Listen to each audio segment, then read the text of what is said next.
Hello, everybody. My name is Ruham Manzoor, and I'm the managing partner of Maces.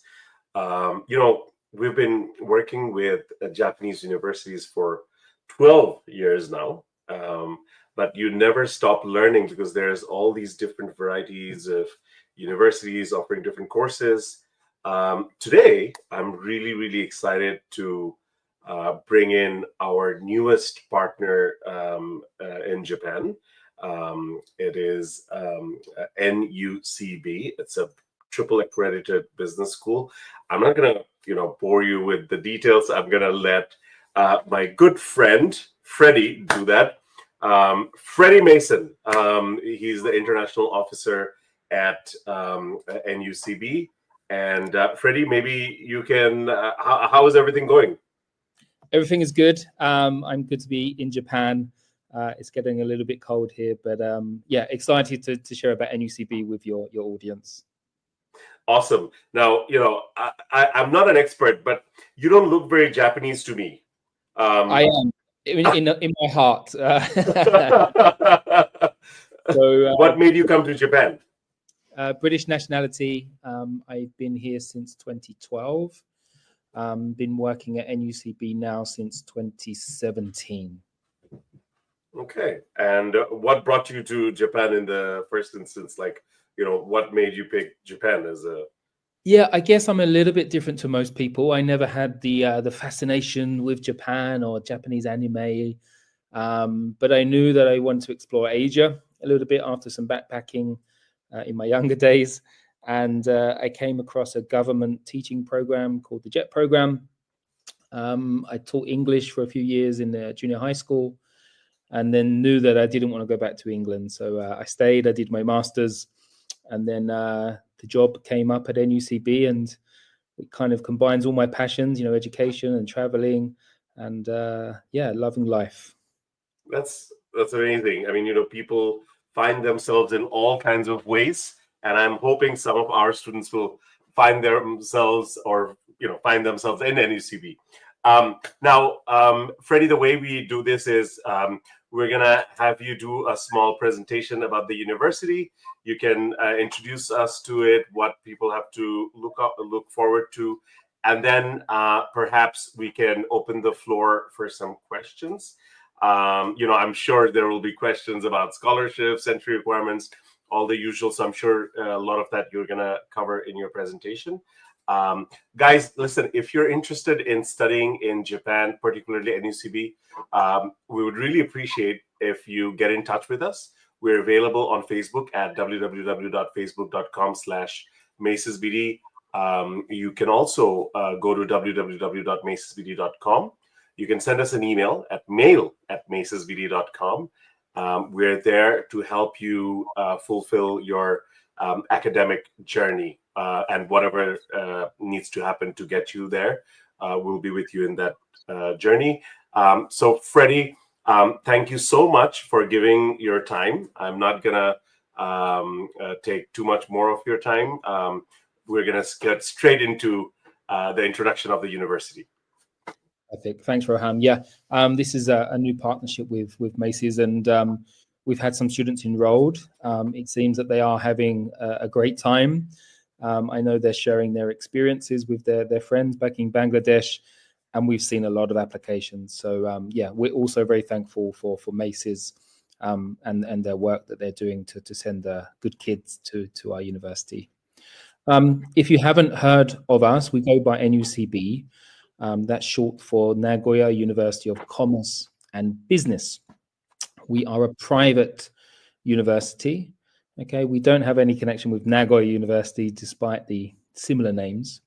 But we are unique in a lot of ways, and hopefully through this presentation, you'll learn a little bit about us. So we've just celebrated 90 years as an organization, 70 years as a university.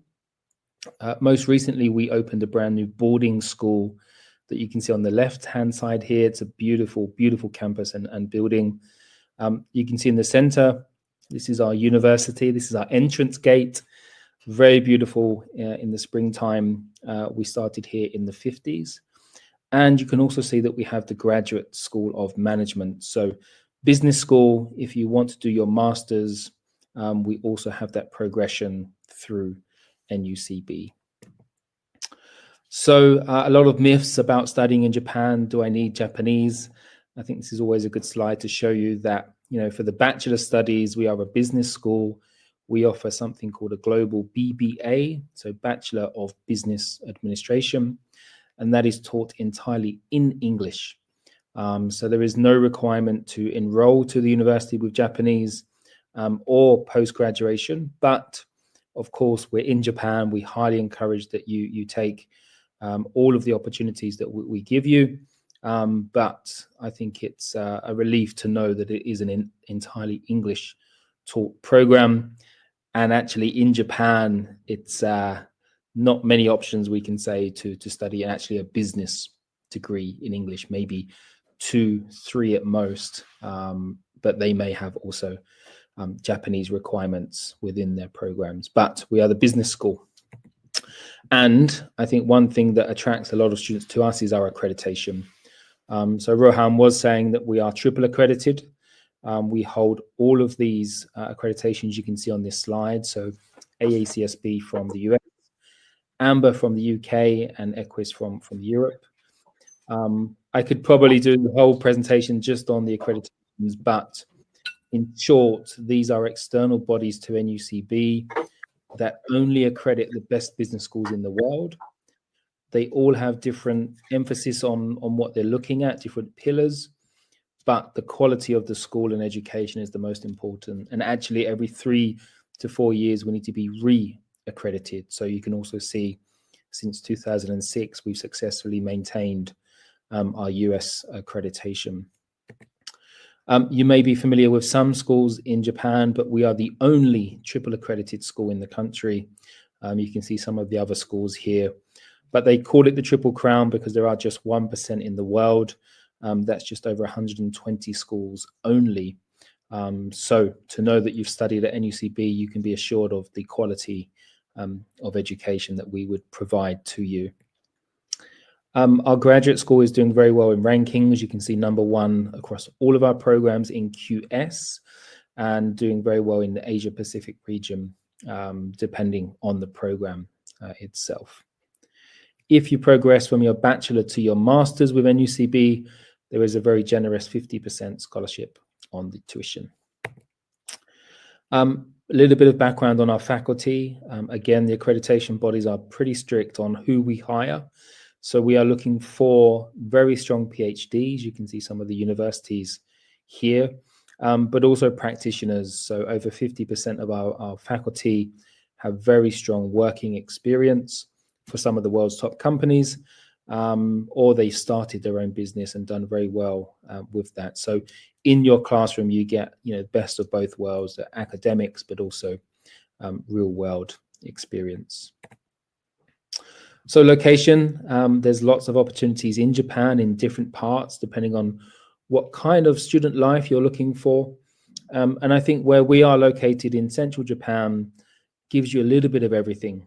Okay, it's not as big as Tokyo, but it's also not as overwhelming, and it's not as small as maybe the other cities, but you have a nice, comfortable life that is very much cheaper than some of the bigger cities. Especially the rent, and I'll talk about that a little bit later. But we have a fantastic airport. We have, the bullet train in Japan, so getting to Tokyo, to Kyoto is very straightforward. And I think there's a lot of anime fans out there. So the Ghibli Park that just recently opened, that's just 2 minutes away from our main campus, which is here. It's very beautiful. It's very green. This is 1.5 times Tokyo Disneyland. That will give you an idea of its size. And I think this is also what attracts a lot of students to us, that they want a campus life, not just a building. So you can see a lot of facilities here, not just sports. We have the library here. We have a 7-Eleven convenience store. All of the classes take place here. And some of our dormitories are also located close by. You'll see some of our facilities. Very modern campus. Often we are investing in the facilities for our students. And you can see here the school bus in the bottom right if you are worried how to get on and off campus. That's a pretty straightforward process as well. So because of the campus we have, that does lead to a very generous student life in terms of clubs and circles. So you can see a lot of sporting activities here, things like American football, basketball, volleyball, that are pretty popular. One of our recent students from Bangladesh that came through Macy's, I've recently learned he's in the karate club. So you can also do things like the traditional Japanese sports as well. But we have arts clubs, dance clubs, music clubs. So whatever your passion is outside of studying, we hope there's something on campus for you as well. You can see a general idea of how students balance studies, part-time work, and club life. Okay, you have to be a pretty hardworking student to do all three of those successfully. But Reza here, one of my Indonesian students, shows us his kind of schedule on how he makes that work. We love to showcase our diversity. We now have 64 nationalities just at the bachelor level. If we include the graduate school, that goes up to 75. We are now seeing, thankfully, Bangladesh students come to us and also share their background, their culture, their heritage, which is important for our students to learn from as well. So our degree, I will reiterate, is entirely in English. It is a 4-year program. There are options for you in exchange programs, in double degree programs, but the curriculum itself is fixed. Okay, there are some opportunities for electives, but you are going to get a good grounding in business administration. Okay, so if you do apply to the program, we do recommend that you go through the curriculum, you learn about what you're going to study, perhaps pick up some professors, see which courses they're teaching that may have some interest to you. So you can see here a lot of different courses in marketing, economics, human resources management, but also a lot of current trends in business. You can see big data, sustainability, digital marketing as well. The key for us, which is what makes us a little bit different, but also helps us from the admission side on who we're choosing for our student body. Okay, we are 100% case study based. So you are learning practically, you're learning from companies that you can see on the right-hand side of this slide, companies that you're very familiar with. And you can see we have two pictures here from the classrooms where in the bottom you can see students doing individual sort of group work, usually before class starts, to build their confidence, reread their notes. And in the top half of that picture, you can see students raising their hand. That is the bigger class that can be up to 60 to 80 students in your first year to participate in the classroom. Okay, so we want to give you the skills through your 4 years at NUCB that are useful for you post-graduation. So we don't focus on exams. So we're looking to your critical thinking, your creative thinking, your leadership skills, your group work skills. And that again leads into our admissions. Would you be a good fit for the way that we teach? And through your application, can you showcase that you have experience doing similar activities? Okay, and we'll talk about that later, perhaps with Roham, in what we see as an ideal student here at NUCB. So a lot of your weighting for assessment will come through participation. There may be report writing. So again, we're looking at communication skills, writing skills. So you must have a pretty good standing in your English proficiency when you apply to NUCB. You'll see some snapshots here on campus on how it looks like, how interactive it is in some of our facilities. And then you'll see our calendar system where we have enrollment 2 times per year. That's spring starting in April and the fall or autumn starting in September. You have 5 classes per week. Usually it's 1 class per day. Okay. Morning period in your first year starting at 9:20 to 12:50. After this, you have to do your independent research. Okay, we don't have the lecture system. You have to be the type of student that is sufficient enough to spend 2 to 3 hours per day preparing for the next day's class. Okay, there'll also be a lot of activities outside of that, group work, projects, presentations. So you have to also be good at organizing your time. Okay, so we work on a 7-week term system. So it's basically you have to every day there's classes from 9:20 to 12:50, but then right after lunch you're like you really have to go back and do the studies every day, because that's the part of the being independent and all that. Correctly, yeah. Because if you haven't read the Ks, it means you can't participate in the class, which means you won't get the grade, which means you'll fail the course. Okay, so it's that simple, that the onus is on the student to be mature enough really to do their independent studies, to participate in the class, and be fair to your classmates, because everyone else has done their research. You should be able to get into your groups and discuss what you've learned. So again, it's also one of the skills we're looking for, that can you be motivated enough to do your independent research. Okay. So guys, you cannot be slacking. No, they're very strict on attendance. We're a business school, very strict on gradings, and it's very hard to play catch up. So if you start failing courses, it's probably unattainable. You can continue your studies here. So think of it as a business school, really. Yeah. So that is the calendar system. I think nowadays the exchange programs are super interesting, super common for our students to take on. We have more than 180 options. You can see some of the partner schools that we have here, just based on their kind of rankings from QS and Times Higher, but this is not an exhaustive list. The website will give you all of the options that we have. The good thing about this is you don't pay any additional tuition. So let's say you wanted to go to Monash in Australia, you could spend your 3rd year there. You only pay your tuition to NUCB, but you would have obviously have your living costs in the other country. Okay. We also have a double degree program in Ireland, France, and Taiwan. Okay. We've got a lot of different schools here in different durations, sometimes different streams within that itself. But in 4 years, you get 2 diplomas.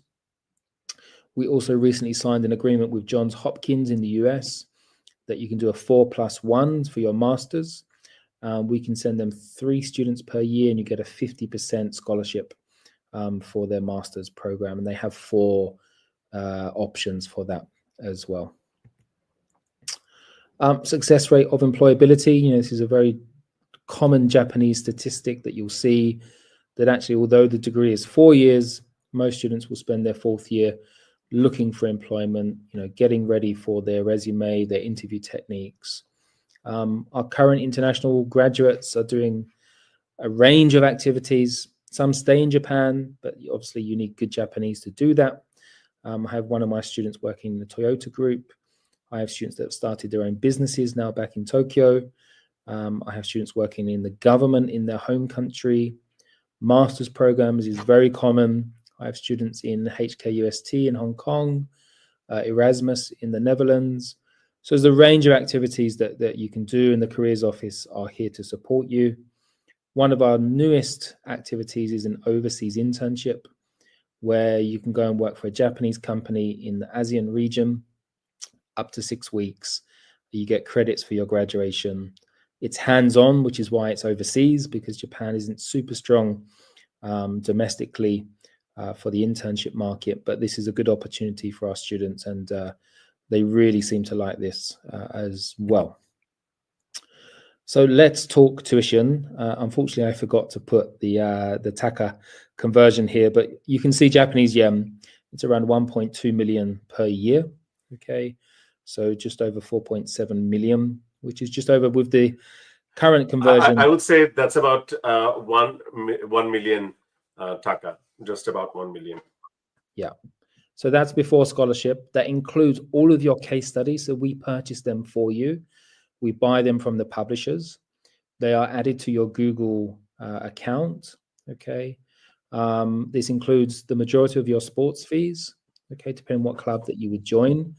So there are no hidden fees, is what I'm saying, apart from maybe a Japanese language book that you need to buy for your studies. Okay. And if you compare our tuition actually to a lot of other private universities, we're about 30% lower. Okay, so it's good to compare our tuition to other universities as well. Living costs, I mentioned in this part of Japan, it's very reasonable. Again, it's about just over 1 million Japanese yen per year. That's all inclusive of your rent, utilities, food, and daily expenses. Of course, all students are different. Some won't eat out as much, they won't travel as much. So this will fluctuate depending on each student. In terms of the dormitories, we have university property that's located throughout different parts of town. It is a first come, first served policy, and that's based on when you commit to the university. Okay, so unfortunately the dorms aren't guaranteed, but that's why we encourage the early application. If you get the dormitory, you get the scholarship. We have different types of dorms, but this is the most popular, where you can see the rent is actually 61,000 yen per month, but we guarantee a 35,000 yen discount from that. So you're paying just over 20,000 yen, which for a private room is extremely good value for money. Okay. Wow, that is really, really good. Just to put it in perspective, 61,000 yen is around 45,000 taka, approximately, which is around 400 US dollars. If you go to the US or Canada, it will be difficult to find anything in that range. And then if you get a scholarship, which I guess you're guaranteed if you stay on campus, then it becomes about $200. So about 20,000 taka. You can stay in Bangladesh, in Dhaka, actually, in a room with that rent. So yeah, that's very reasonable for the students. So, you know, the advantage of not living in a big city like Tokyo is if you've got a calm environment for your studies, you've got a much cheaper rent, which, you know, is attracting a lot of students to us. So this is just one example. This one is closer to the downtown area of Nagoya. But if you check the NUCB website, there's different properties that we have. We have both pre and post entrance. The minimum scholarship you can receive is the MacBook Air. So you get a new computer for your studies. That can be combined with the dormitory scholarship. Okay. So like we showed you before, that dormitory, 35,000 yen per month. You can stay in that dormitory for 2 years. So that's already a pretty high discount for your studies. We do have tuition reductions, but they are super competitive. Less than 10% of our students would receive that. And we are looking for extremely high transcripts. Typically, students are submitting things like SAT scores, where our average is around 1,200, but the upper students are looking at 1,400 or higher. And of course, things like IELTS 8.0 or higher. But we also screen your essays, your recommendation letter, and the outcome of the interview. But like I mentioned, our tuition is much lower than other universities, okay? So be careful of what our tuition costs compared to other universities, okay? There are post-entrance scholarships. So our JASO scholarship, which is a monthly stipend. If you join in April, it's for 12 months. If you join in September, it's for 6. And I think it's 48,000 Japanese yen per month. We've got a pretty good chance of getting that. If you're applying from overseas, it's around 40 to 50% success rate. Okay, each year fluctuates. It really depends on JASO and the government and what they give us. Post-entrance, there are scholarships from the university, okay, just based on your GPA and attendance. We have the study abroad. So if you went, let's say, to Canada, you went to McMaster, we have scholarships for your flights. And of course, you don't pay any double tuition. and then sometimes from the local government and local organizations in our prefecture. But usually they're looking for some Japanese ability to have a simple essay, a simple interview, around an N3 level, I would say. Okay, so that's it from me, and I'm looking forward to Roham's tough questions. Freddie, thank you so much for explaining all of that. I think, a few key points is that apply early if you're, if you want to stay on campus, if you want to be ahead of the curve. Apply early if you want to hit those, scholarships and things like that. And of course, one thing is that very flexible with English.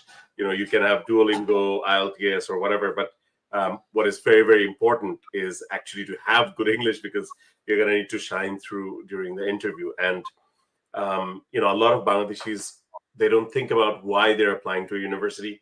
They know they want to study in Japan and this is an option. But jarai interested apply korbar jonno, you have to do your homework about the university and what are the strengths, weaknesses, so that you can really explain why it is good for them to accept you, because that motivation needs to come through. And of course, please get in touch with us if you're interested in applying, because we'll be there helping you every step of the way. We've been dealing with this for almost, at least just for Japan, for 12 years, but we work with 200 universities across UK, USA, Canada, Japan, Malaysia, Australia, New Zealand. So quite a few university partners, but really for Bangladeshi students, Japan offers an amazing experience. Unlike, universities like in Australia, Canada, US, the tuition fee is so reasonable. And especially for a triple accredited business school where you're learning from case studies, which are extremely expensive and lucrative, to pay almost, there are so many other universities, but this is really one of the most cost-effective options. So really, really good option. I hope you will apply. Freddie, I took some questions from our students and some of our colleagues as well. So I will rapid fire them if that's okay. So first thing, you mentioned that, the entire course is in English, of course. But if you want to get a job in Japan, you need Japanese. So does NUCB teach the students Japanese, the language? Yep. So the beginner class is a mandatory class, and then students can take Japanese for all 4 years. They have different streams on what they would like to specialize in, communication skills, perhaps the writing part. So yeah, we push them to do so. But we know that not all students want to stay post-graduation, but to live a comfortable student life, I think it's essential that you take the Japanese, not just in the classes that we offer, but also in the time that you have in the evenings, weekends, summer and winter breaks, because that will add up over the 4 years. The more time that you put into your studies, in the beginning, it's a little bit tough, but you'll start to see a lot of progress from year 2 onwards.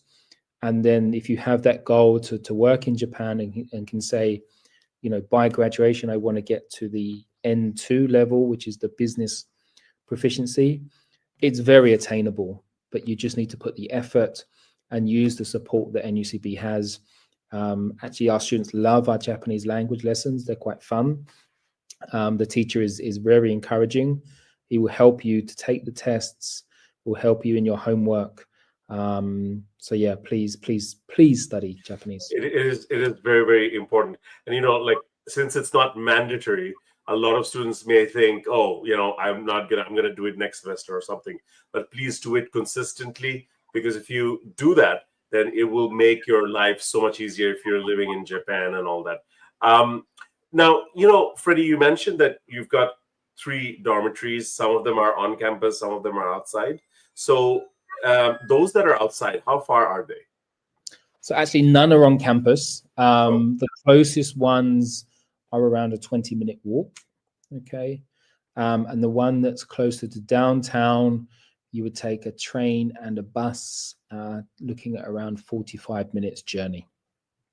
Okay, and it's the campus itself is such a beautiful campus and such a green campus. I'm guessing there are restrictions to keeping it green that way, so that's understandable. But the fact that if you stay on campus, the rent is something like 25,000 yen is that is something really really attractive. Now, in those accommodations, is it ensuite? What kind of rooms are available? Like, or do they use shared bathroom? Do they share their rooms? Like, what kind of options are there? Yeah, all of the rooms that we have are private rooms, so there's no sharing. They're furnished, air conditioner, refrigerator, those kind of amenities.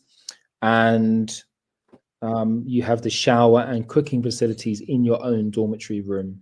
Okay, there's a few sharing options, but really you have to think that it's a private room that's on offer. Wow, that's and for that price, that's amazing. Can students get part-time jobs? Yes, so with the student visa, they can work 28 hours per week. And in the winter and summer breaks, they can work up to 40 hours. In most cases, you need some form of Japanese to work in a convenience store, in a restaurant. So, once you acclimatize to Japan, maybe after 6 months, you can think of looking to work part-time.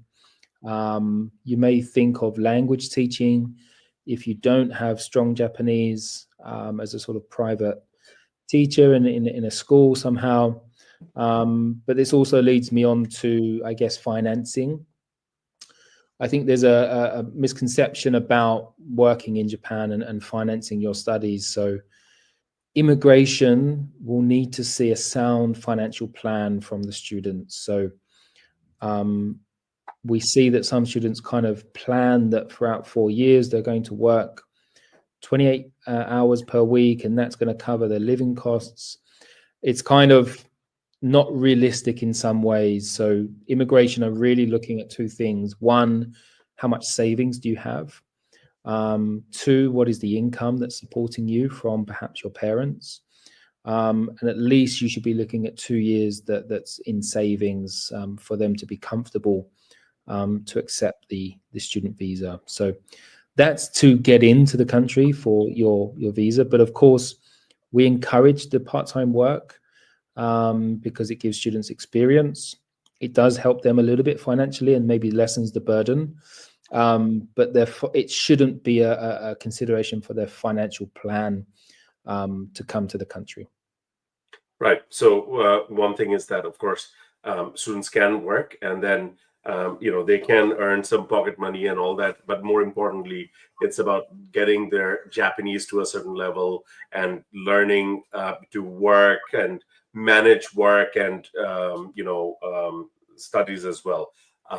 Especially Bangladeshi students, a lot of times we're thinking, oh, we will be able to pay for our entire tuition fee and living expense. Look, it's not going to be possible. I mean, you can pay a significant portion of your living expenses by working part-time, but paying your tuition fee largely is going to have to be supported by your family.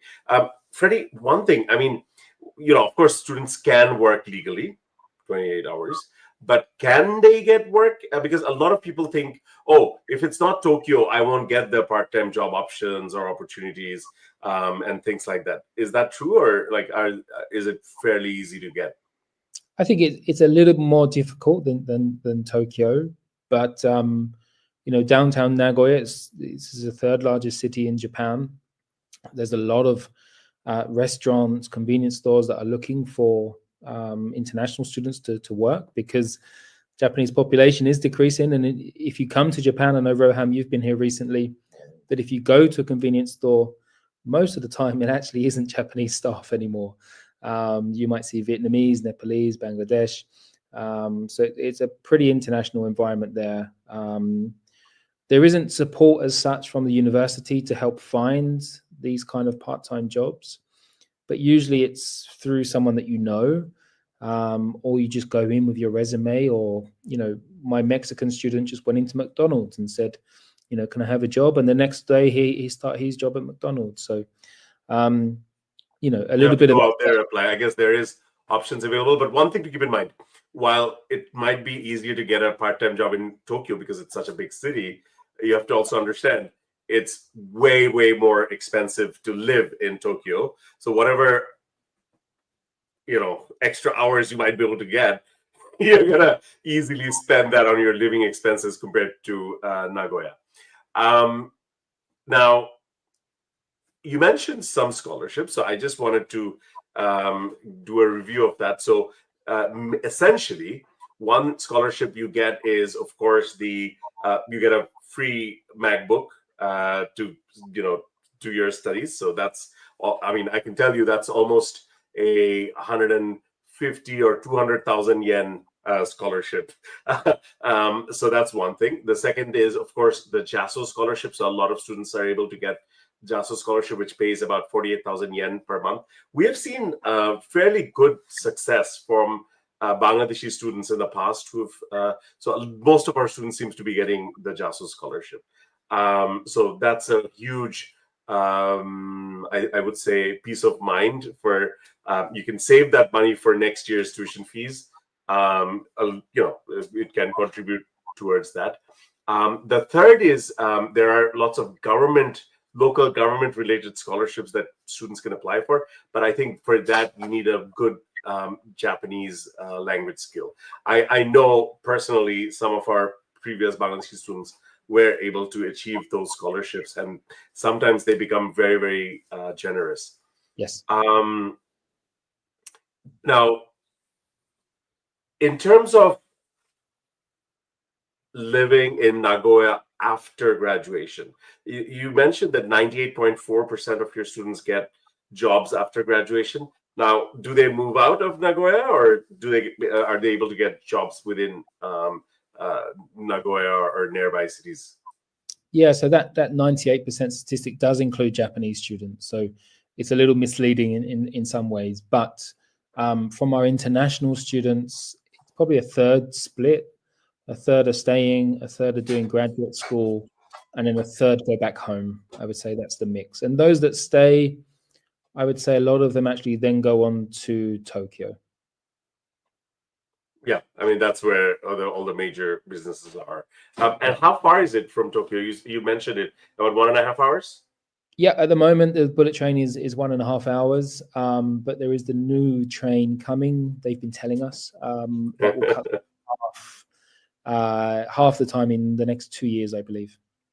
Wow. So that's almost like 45 minutes. So just as same distance as from the dorm to your university campus, you can be in Tokyo.